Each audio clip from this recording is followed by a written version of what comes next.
Does your company have a great new technology that is directed at national priorities? If so, your small high-tech company should consider taking advantage of the Small Business Innovation Research and Small Business Technology Transfer programs that can provide up to $2 million to boost further development of appropriate innovations. These are important sources of non-diluting equity funding. The grants and contracts available are not loans. Neither do business owners lose any equity in the company.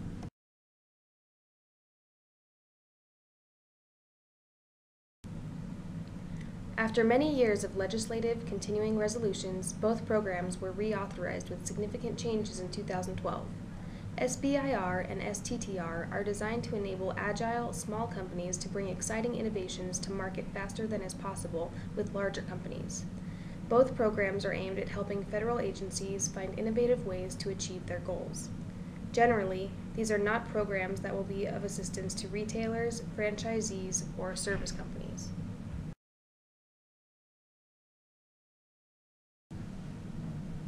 SBIR and STTR are similar in most respects. Under SBIR, a company may submit a proposal to do work that they can accomplish without outside assistance from a national laboratory or a university. Under STTR, however, the company must involve either a national laboratory, such as Los Alamos, or the National Renewable Energy Laboratory, or a university as a partner. Not all of the agencies offer STTR.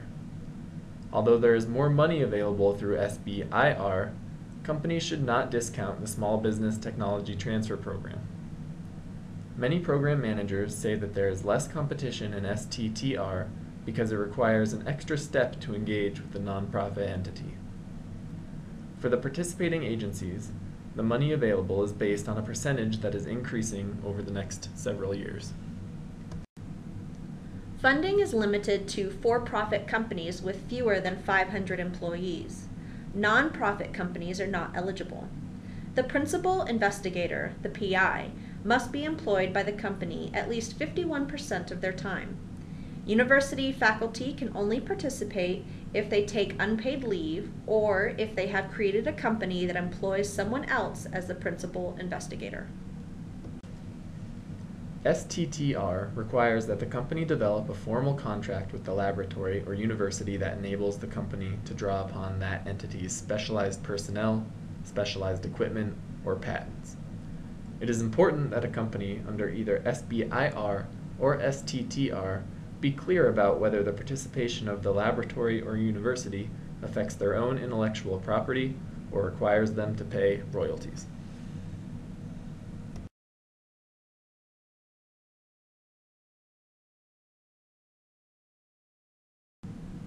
These are the federal agencies that participate in SBIR and STTR. The two programs make funding available for projects that meet the needs of the federal agencies. The funds enable innovators to 1. Develop further a new technology to solve a problem, and 2. Adapt an older technology to address a new problem. Because agencies offering the two programs published lists of the types of needs they wish to address, a small business can see whether they have an innovation that is appropriate. A company that receives funding becomes highly visible to both prime contractors like Boeing and Lockheed Martin, as well as to angel group and venture capital funders.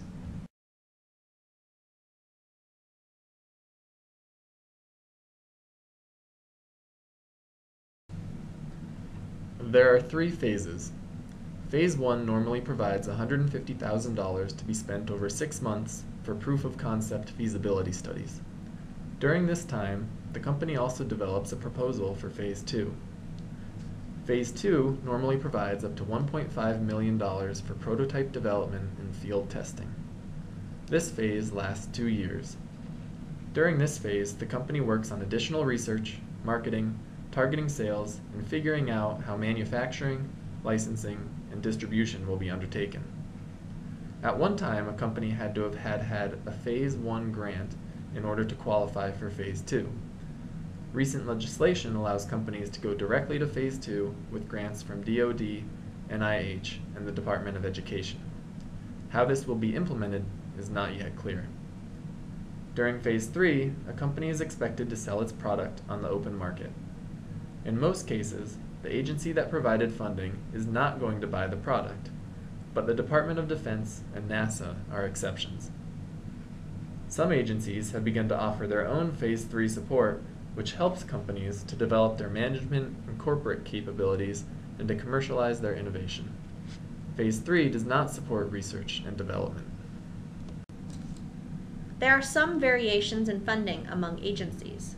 There are alternatives such as an ability of an agency to offer super awards that increase grants to $225,000 for Phase 1 and $1.5 million for Phase 2.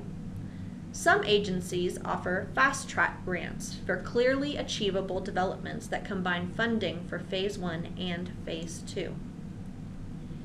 The National Science Foundation provides some matching of the funding received from outside sources.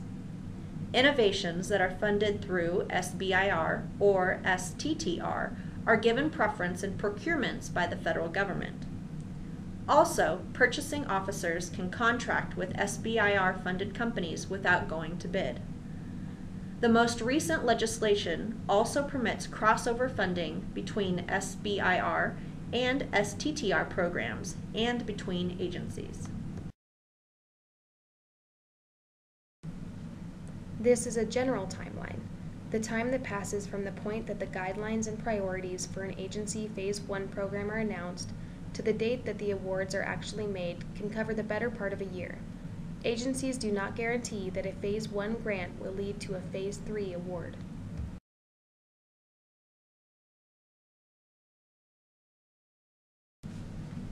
Although some agencies help a company to develop its management capabilities, many companies will need to find funding from other sources in order to survive and grow.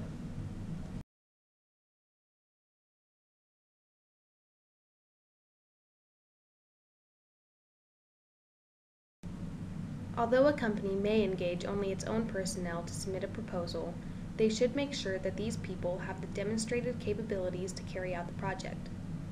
It is frequently a good idea to strengthen the project team by bringing in academically qualified consultants to prove that the testing is correct, that the data is collected properly, that interpretations are accurate, and so forth. Some agencies have sufficiently open descriptions of their priorities that the same project can be submitted to several agencies. Rewriting may be involved, however. It is also allowable that a company may submit more than one proposal to fund different elements of the same project.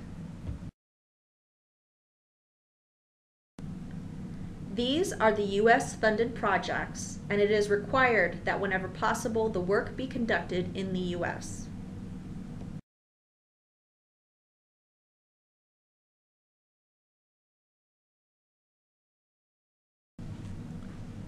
Direct costs cover categories like staff salaries, equipment rental, facilities rental, and supplies that can be directly attached to the activities of the project. Indirect costs cover categories like accounting costs, executive supervision, heating and lighting, and other costs that are only related in an indirect fashion to the project. A small profit is allowable that can give the company some flexibility in covering unanticipated or otherwise unallowable expenses.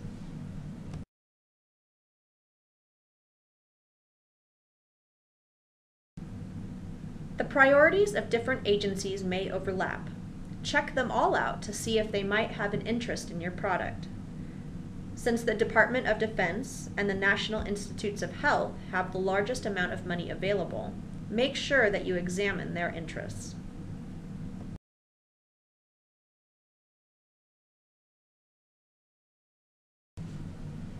The agencies vary greatly in such things as the amount of money they have available, when the proposals are submitted, how much money they provide in their grants, the agency culture, what types of reviewers are used to evaluate proposals, and whether they give only grants or if they give a combination of grants and more detailed, complex contracts.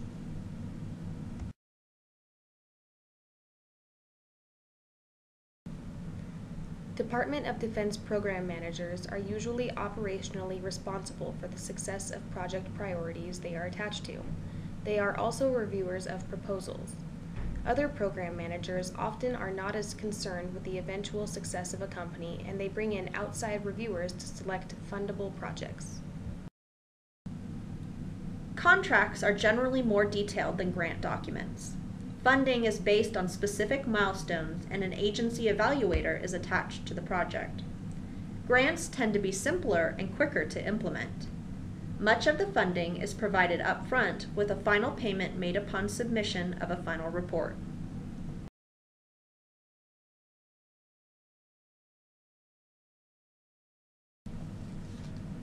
Grant programs tend to have rather broadly stated priorities, so these are likely to attract many proposals. While your technology is important, you have to sell the notion that your idea is better than other ideas, which may be very different from yours. Reviewers are, typically, generalists, rather than specifically knowledgeable about your discipline. Contracts tend to be associated with very specific requests for proposals, so the proposals can assume that the problem is well understood by the reviewers. They are very familiar with the state of the art. You have to sell your approach on the basis of its effectiveness, costs, and so on.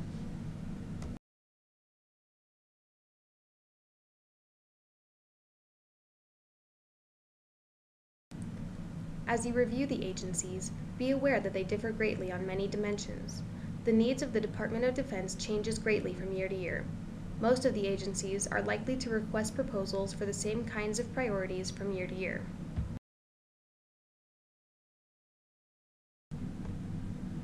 This is a rough approximation of how many awards are being made by each agency in a year.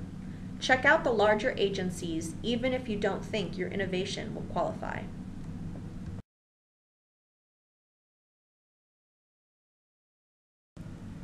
These programs are competitive. Many more proposals are submitted than will be funded. Some experts are predicting that the competition will be stiffer in the future because increased grant amounts reduces the number of grants that can be made. The website www.sbir.gov is the official website for SBIR and STTR operated by the Small Business Administration. It provides a search engine to see what grants have been made, information about what events are coming up, and links to the agencies that offer these programs. This is what the site looks like.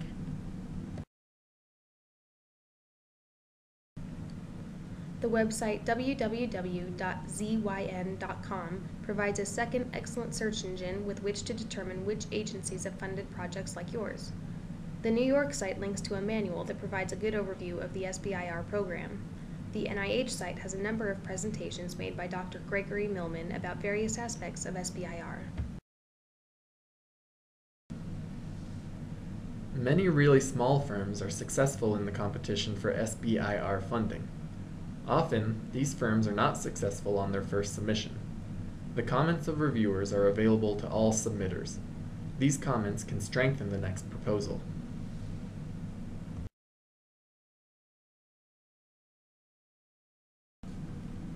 These are suggestions from people who received awards. Most are self-explanatory. Program manager contacts are particularly important. They can help you understand what they are seeking, what has been tried before, what other companies are doing, what research informs their interests, and so forth. They may be able to refer your project to another part of their agency. Sometimes, a contact may lead the program manager to include your suggestion of a priority in a coming year that better fits your innovation. This doesn't guarantee that you will be successful, but it may allow you to compete. SBIR is very useful. Many good projects may not be funded, however, so many companies have to find other sources of funding in order to survive. Many cannot wait for funding to arrive from this source. Remember that SBIR funds the development of products. Agencies are only interested in the company as a means to deliver the product. Your proposal is to develop a product and is not a business plan. Most SBIR agencies will not buy the product from you. The Department of Defense is, for example, an exception. Some grants may be accelerated to contracts if they are needed and show rapid progress. The intent behind SBIR and STTR is to allow the company to retain rights to the intellectual property it is developing. This does require some attention to details to notify the agency as to what is proprietary intellectual property.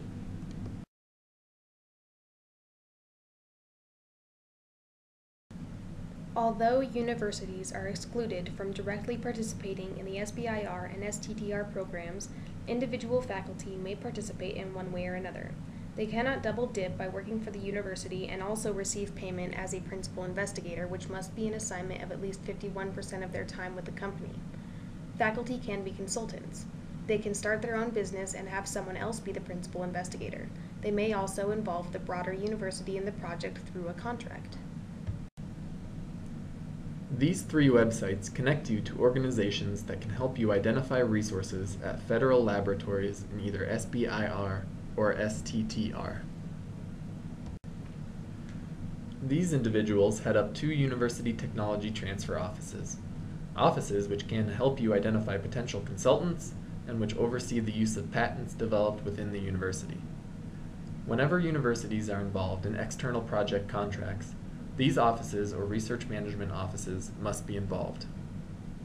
If university facilities, equipment, graduate students, and the like are involved, it may be that the university will seek to participate in patent ownership and will be reimbursed with royalty payments. The Nevada Small Business Development Center provides assistance to companies that are considering submission of a proposal under SBIR or STTR. We can help by doing some searching for an agency that can fund a given innovation. We also review proposals to provide advice on strengthening it. On this web page, you'll find many useful resources. These include pages that identify past award winners in Nevada, university research centers and resource organizations that can help you, and links to proposal writing tips. Check with the SBIR.gov website to see when national conferences are being offered. These typically occur twice a year, although smaller conferences are also offered. These conferences provide a great opportunity to discuss your innovation with program managers, to learn about many aspects of proposal development, to learn about project accounting, and much more. Make sure that writing a proposal is really the best thing for your company. This is a general outline of what is in a proposal. Each agency has a unique format, but they tend to cover the same ground. It is particularly important that proposals conform to the specifics of the instructions.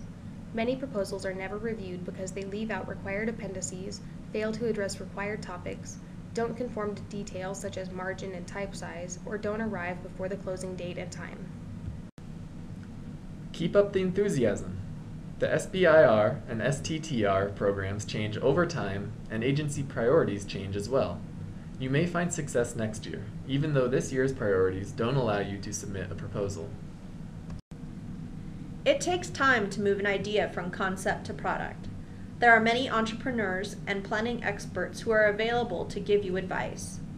Talk to them and get suggestions on how you can proceed with or without SBIR funding. Even though these programs are very competitive, there are substantial reasons to consider submitting a proposal. If funded, your company can contribute toward the solution of pressing national problems. Receiving a grant can make your company more attractive to angel and venture funding groups. Some prime contractors scour the awardees list and then support the awardee with letters of support for Phase 2 proposals, or will contract with them to use an innovation in their own projects. Good luck!